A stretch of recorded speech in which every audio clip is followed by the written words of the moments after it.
Hello friends, आज आपण बनवणार आहोत बनाना टूक। त्यासाठी लागणार आहेत कच्ची केळी। गरम पाण्यात आता आपण टाकून घेऊयात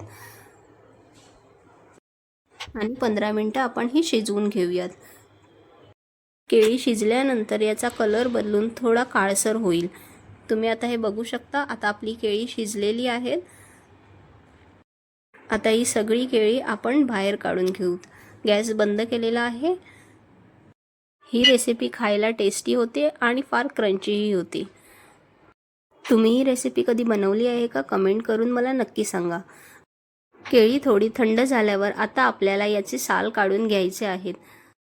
तुम्ही बघू शकता, अशा प्रकारे आपल्याला सगळे साल काढून घ्यायचे आहेत। तसेच तुम्ही ही रेसिपी कुठून पाहत आहात मला कमेंट करून नक्की सांगा। तुम्ही बघू शकता, अशा प्रकारे आपली सगळी केळी सोलून झालेली आहेत। ही पहा। आता आपण या केळ्यांचे तुकडे करून घेऊयात।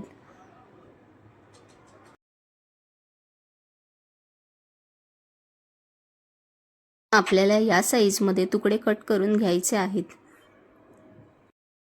त्याचबरोबर मी दुसऱ्या साईडला गरम करायला तेल ठेवलेले आहे। तेलही गरम झालेले आहे, तुम्ही बघू शकता। आता आपण यात एक एक करून केळ्याचे काप सोडून घेऊयात।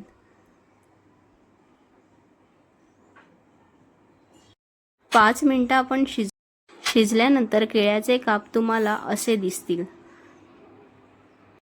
सगळे केळ्याचे काप इथे फ्राय करून झालेले आहेत। आता आपण या एका ताटात काढून घेऊ आणि प्रेस करून घेऊ। मी इथे खलबत्त्याचा वापर केलेला आहे, त्यासाठी तुम्ही दुसरे कोणतेही भांडे वापरू शकता।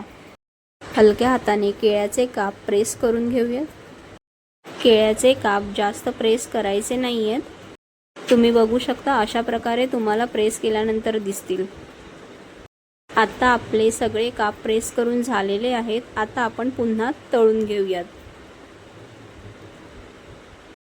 तळण्यासाठी केळीचे सगळे काप आपण टाकून घेऊयात आणि मध्यम आचेवर गोल्डन ब्राउन होईपर्यंत हे काप आपण तळून घेऊयात।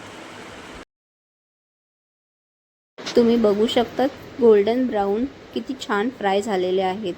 आता आपण हे काढून घेऊयात।